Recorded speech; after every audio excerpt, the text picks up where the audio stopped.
Hanan al-Maktoum is a beacon of hope. Every night, Libyans tune in to her live show, "Come on, let's talk to you." Her warmth radiates through the screen. Her smile is infectious, but behind her cheerful demeanor lies a story of immense loss and incredible resilience. Hanan's life began in the shadows. Abandoned as an infant, left at the mercy of strangers, her beginnings were shrouded in mystery. A mosque in Benghazi became her unlikely sanctuary. Found abandoned on its steps, she was taken to an orphanage, a small life lost in a sea of faces. At 2 years old, fate intervened. A kind Libyan couple opened their hearts and home to her. They showered her with love, becoming the parents she never knew she had. Life wasn't always easy, but their love was a constant. They nurtured her, encouraged her, and instilled in her the values she holds dear today. Hanan blossomed under their care, her laughter filling the home they shared. But fate, it seemed, had other plans. Tragedy struck when Hanan was still young. Her adoptive parents, her anchor in the world, passed away. The pain was unbearable, the loss immeasurable. Social workers, their faces etched with sympathy, suggested she return to the orphanage. But Hanan was a survivor. She refused to go back to that life, to the uncertainty and the loneliness. She chose to face the world head-on, to build a life for herself, brick by painful brick. Hanan persevered. She found work, a place for herself in the bustling city of Benghazi. She built a life filled with friends, laughter, and the unwavering support of the Libyan community. She discovered a passion for connecting with people, for sharing stories and offering comfort.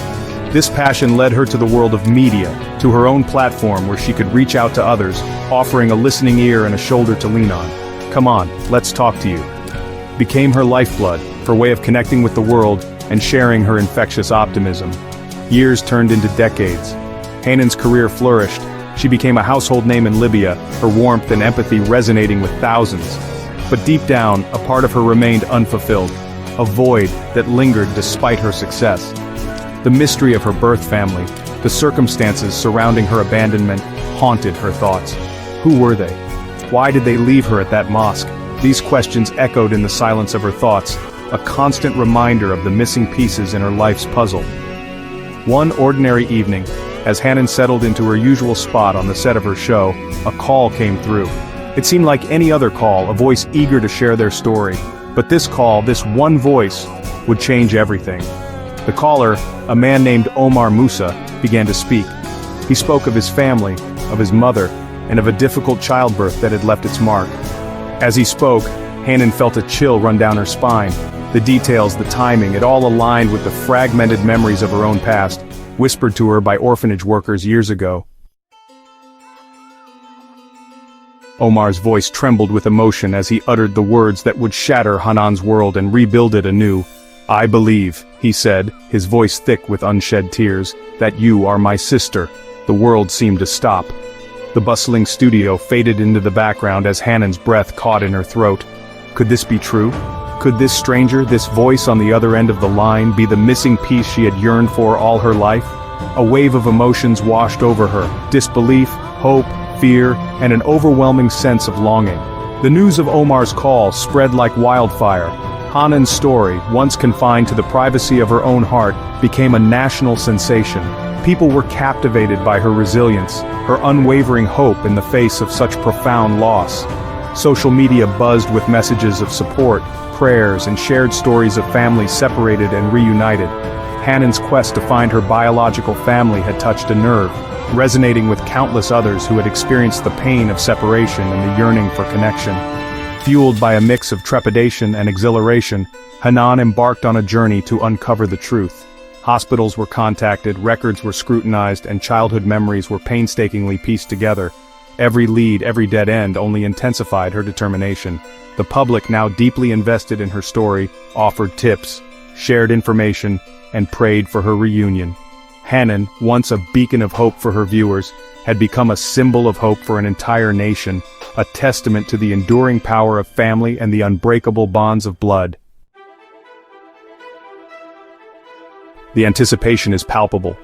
The thought of meeting her biological family, of looking into the eyes of those who share her blood, fills Hanan with a mix of emotions. There's excitement, of course, the thrill of uncovering the missing chapters of her life. But there's also fear, the uncertainty of the unknown, the weight of expectations and the fear of rejection. What if they don't want to know her? What if, after all these years, they've moved on, built their lives without her? The thought is a heavy weight on her heart. But even in the face of fear, Hanan's hope burns bright.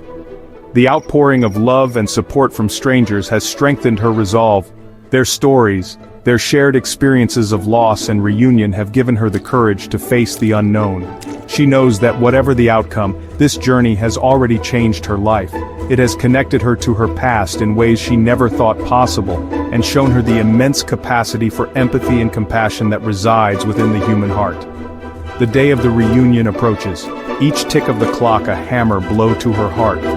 The world watches, holding its breath, waiting for the moment when Hanan's long and arduous journey will finally reach its destination. Will it be a joyous reunion, a celebration of lost and found?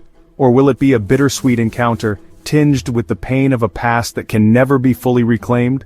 Only time will tell, but one thing is certain. Hanan al-Makub, the girl abandoned on the steps of a mosque, has already found her way home.